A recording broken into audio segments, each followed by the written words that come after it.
Keluaran 7. Berfirmanlah Tuhan kepada Musa, "Lihat, aku mengangkat engkau sebagai Allah bagi Firaun, dan Harun abangmu akan menjadi nabimu. Engkau harus mengatakan segala yang kuperintahkan kepadamu, dan Harun abangmu harus berbicara kepada Firaun supaya dibiarkannya orang Israel itu pergi dari negerinya. Tetapi aku akan mengeraskan hati Firaun, dan aku akan memperbanyak tanda-tanda dan mukjizat-mukjizat yang kubuat di tanah Mesir. Bila mana Firaun tidak mendengarkan kamu, maka aku akan mendatangkan tanganku kepada Mesir dan mengeluarkan pasukanku, umatku, orang Israel, dari tanah Mesir dengan hukuman-hukuman yang berat.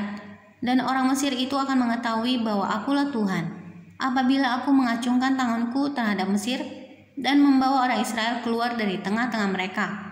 Demikianlah diperbuat Musa dan Harun, seperti yang diperintahkan Tuhan kepada mereka, demikianlah diperbuat mereka. Adapun Musa di 80 tahun umurnya, dan Harun 83 tahun, ketika mereka berbicara kepada Firaun.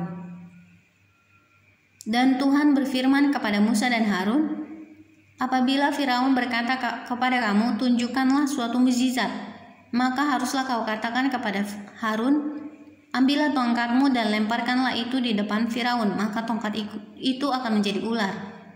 Musa dan Harun pergi menghadap Firaun, lalu mereka berbuat seperti yang diperintahkan Tuhan. Harun melemparkan tongkatnya di depan Firaun dan para pegawainya, maka tongkat itu menjadi ular. Kemudian Firaun pun memanggil orang-orang berilmu dan ahli-ahli sihir, dan mereka pun ahli-ahli Mesir itu membuat yang demikian juga dengan ilmu mantra mereka.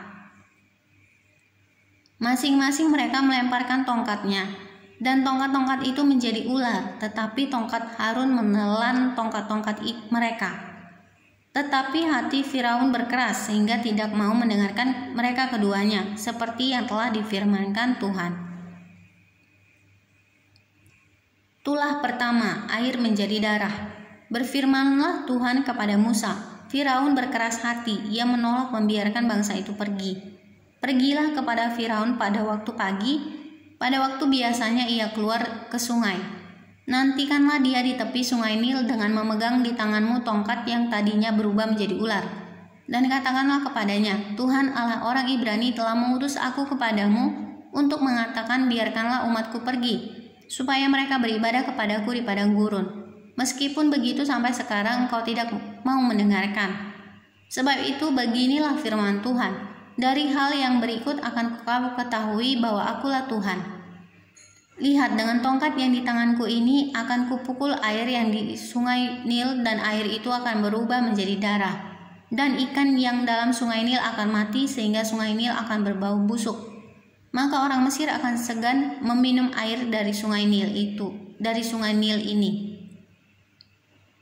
Tuhan berfirman kepada Musa, "Katakanlah kepada Harun, ambillah tongkatmu, ulurkanlah tanganmu ke atas segala air orang Mesir, ke atas sungai, selokan, kolam, dan ke atas segala kumpulan air yang ada pada mereka, supaya semuanya menjadi darah.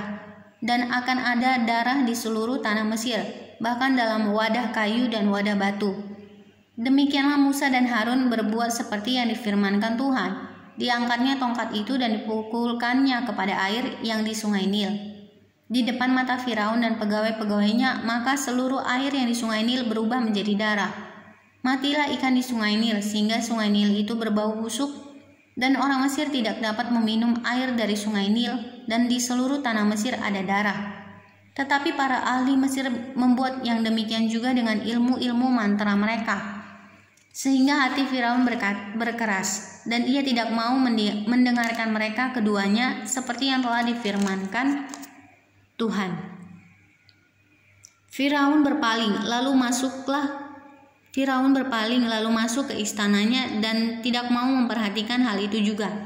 Tetapi semua orang Mesir menggali-gali di sekitar sungai Nil mencari air untuk diminum, sebab mereka tidak dapat meminum air sungai Nil. Demikianlah genap 7 hari berlalu setelah Tuhan menulahi sungai Nil.